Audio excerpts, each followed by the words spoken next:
Good evening. I'm sorry we're behind on the videos for the math notebook. My fault completely. I'm going to try to catch us up tonight. So here's the first multiplication strategy that we have covered. It's called equal groups. This is our notes from our math notebook. We talked about what equal groups were. It's just a group of things that have the same number of objects in each group. And then we had a math word problem that we went through to solve that.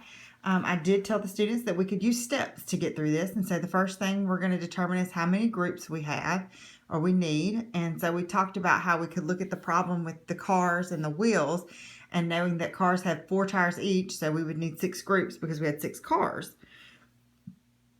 And then to determine how many were in each group. And since we were talking about cars and we know that each car has 4 wheels, that there would be 4 in each group based on the information we already had.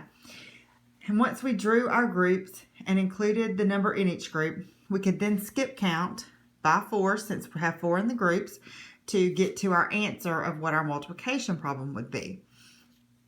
So kind of to look into what homework was like for that night. You may have seen that your students had things that looked like 3 groups of 5, where they had to draw the 3 groups and include 5 in each group, and then skip count those to find out how many that would be. We also talked about being able to write this into a multiplication problem, so that would be 3 groups of 5, which would be equal to 15. So it's this is equal groups. It's not a lot. You've probably done it yourself doing multiplication, knowing that you could take one of the numbers, make it the groups, and the other number, make it the number in each group to get the answer by counting whatever was inside each group to get to the final answer of how many you had. Pretty simple strategy. This is just one way they can solve multiplication problems, and that's what the strategies are about. Finding ways to solve a multiplication problem when you're stumped.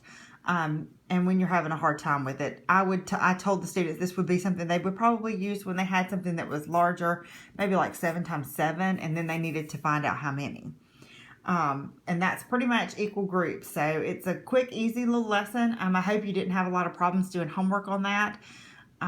If you did, send me some questions, and I will revisit that before the the skills test that we're going to have.